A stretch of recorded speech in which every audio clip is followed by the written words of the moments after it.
ஆண்டாள் நாச்சியார் அருளிச் செய்த திருப்பாவை பாசுரம் 25.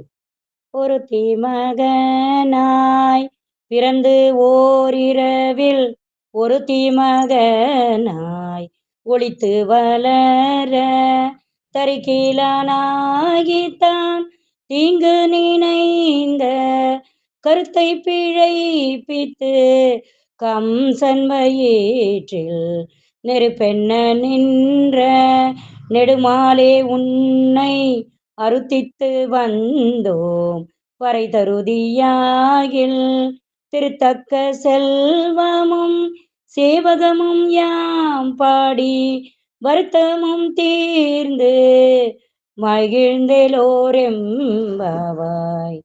பாடலின் பொருள். தேவகியின் மைந்தனாக நள்ளிரவில் பிறந்தவனே, அன்று இரவே யசோதையிடம் ஒளிந்து வளர்வதற்காக சென்றவனே, அவ்வாறு மறைந்து வளர்வதை பொறுக்க முடியாத கம்சன் உன்னை அழிக்க வேண்டும் என்று நினைத்தான். அந்த கருத்து அழியும் வகையில் அவனது வயிற்றில் பயத்தால் ஏற்படும் நெருப்பை விளைவித்த உயர்ந்த குணங்களை உடைய திருமாலை, உனது அருளை யாசித்து நாங்கள் வந்தோம். அந்த அருளை தந்தாயானால் உனது விரும்பத்தக்க செல்வ சிறப்பையும் பக்தர்களுக்காக நீ செய்த பணிகளையும் பாராட்டி நாங்கள் பாடுவோம்.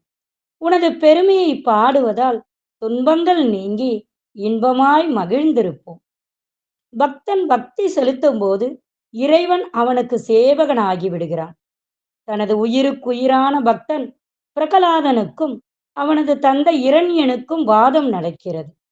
உன் நாராயணன் எங்கே இருக்கிறான் என்று இரணியன் கேட்க பெருமாளுக்கு கை கால் உதறி விடுகிறது. உடனே உலகில் உள்ள எல்லா ஜீவன்களுக்கும் அவன் சென்று விட்டான். ஒரு அணுவை கூட அவன் பாக்கி வைக்கவில்லை. பிரகலாதன் என்ன பதில் சொன்னாலும் அதற்குள் இருந்து வெளிப்பட வேண்டுமே என்ற பயத்தில் அவன் இருந்தான். அவன் தூண் என்று சொல்லவே அதற்குள்ளும் மறைந்திருந்த பகவான் நரசிம்மமாய் வெளிப்பட்டார். பக்தனுக்கு அவர் செய்த சேவையை பார்த்தீர்களா? தன்னிடம் பக்தி செலுத்திய பாண்டவர்களுக்காக அமாவாசை நேரத்தையே மாற்றிய தயால குணம் படைத்த வள்ளல் அல்லவா அவர்.